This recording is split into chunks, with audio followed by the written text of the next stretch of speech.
প্রথম বউ তো মারা গেছে তাই না? পরে যাকে বিয়ে করেছিলেন তাকে নিয়ে আপনি গেছেন হজে। সে হজ করে এসে আপনাকে রেখে চলে গেছে আর সংসার করবে না। না, আমি এই মাজারে আসছি 3 দিন কাটানোর জন্য। মানে কোনো উদ্দেশ্য আছে? না, কোনো উদ্দেশ্য নাই। কোনো নিয়ত বা মানত আছে? না না না না, বলে কিচ্ছু মানত নাই। তাহলে 3 দিন এখানে কি করবেন? এখানে 3 খান থাকবো আমার আশা। এর আগেও কি এসেছিলেন? আগে এসেছি, আসে নামাজ পড়েছি আর গেছি। কিন্তু কখনো থাকেন নাই। তো এখানে থাকেন কোথায়, থাকেন রাতে? আয়তে মসজিদে থাকি, এই বারান্দায়। আর খাওয়া দাওয়া? খাওয়া দাওয়া নিজের। নিজে টাকা নিয়ে এসেছেন? না, অনেক সময় মানুষ তো যতদূর জানি যে মাজারে যায় হচ্ছে কোনো উদ্দেশ্য বা মানত এই বিষয়ে, আপনি এরকম কিছু নেই? না না, বলে মানত কিছু নেই, বলে মানত কিছু নেই বাজান। তাহলে তো মানুষ তো অনেক সময় যায় হচ্ছে তাবলিগ করতে, যে তাবলিগে যায় 3 দিন বা 7 দিন এরকম। ওই তাবলিগও করেছি, তাবলিগও তো যাবো। তো এটি 3 দিনকে একটা নিয়ত করেছি, 3 দিন পর এখন কুটি যাবো যাবো, আল্লাহ পাখি লিয়া যাবো। মানে 3 দিন পরে আবার অন্যখানে যাবেন? হুম হুম হুম। সেটা কি মাজারে না তাবলিগে? তাবলিগে যেতে পারি, তাবলিগে যাবো।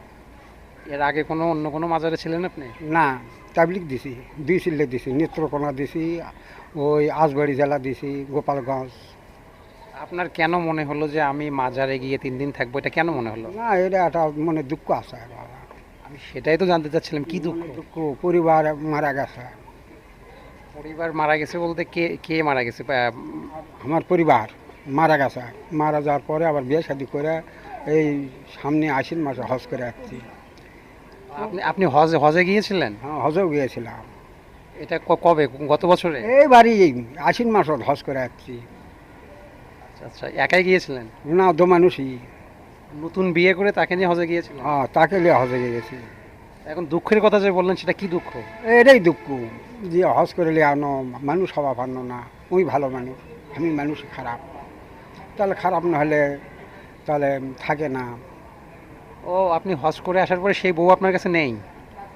না, আজ 21 দিন হচ্ছে। বউ কোথায় গেছে? বাপের বাড়ি, ভাইয়ের বাড়ি। আসে না? না, আপনার সন্তান নেই? আছে 3টে সন্তান, একটা মেয়ে, 2টে মেয়ে, একটা ছেলে। তাদের সবারই বিয়ে হয়ে গেছে? হ্যাঁ, লাইতুল লুত করে বিয়ে হয়ে গেছে। লাইতি আপনি যে দ্বিতীয় বিয়েটা করলেন, এই বিয়ে কি আপনাকে তারাই করাইছে? হ্যাঁ, এখন যদি বিয়ে করি ছেলেরাই করাবি। মানে আবার বিয়ে করবেন? না, বিয়ে সেটা পরকার কথা বাজান, বিয়ে স্টেট হয়, বিয়ে করলেও পরে, বুঝা পারলেন। কিন্তু আমি খারাপ, মেয়ের মেয়ে ভালো, যে যাকলে হজ করবে যাওয়া চাষনো সেটা তার ভাগ্যে নেই।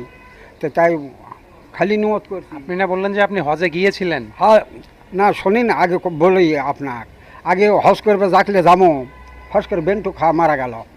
মারা যাওয়ার পর তো তারপর এখন ওই পরে শাদি করি, শাদি করে যে যে মেয়ে মারা পরিবার মারা গেছে, যে করে খায় হজ করাবি, লোক ভালো।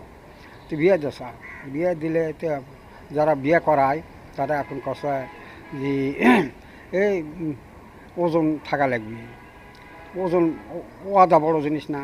তা আমি করছি না, ঘটক হোক, তার দ্বারা তো বিয়ে হসা ও করে খাচ্ছে, তেবর দেবর করে, তো হজ করলে ভালো হবি। হজ করে নিয়ে আসছি, হজ করে নিয়ে আসে তো এখন আর ভালোবাসে না, জমি দাও উঠে দাও। মানে আপনি পরে যাকে বিয়ে, আপনার প্রথম বউ তো মারা গেছে তাই না? পরে যাকে বিয়ে করেছিলেন তাকে নিয়ে আপনি গেছেন হজে। হ্যাঁ সে হজ করে এসে আপনাকে রেখে চলে গেছে আর সংসার করবে না। না, এই তাকে কি কোনো কিছু দিয়েছিলেন, স্বর্ণ বা জমি জমা এরকম কিছু?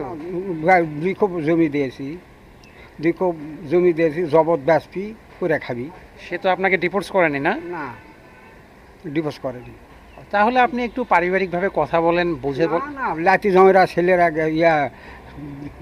দুই লাতি জামাই তারপর দল গেছে লিতে আসেনি, বা বিয়ে করবে কাউ, সংসার আছে বিয়ে করুক, তাও যদি বিয়ে 12 মাস খালি বিয়েই কর্ম, তা একটা সুখ শান্তি জিনিস নেই।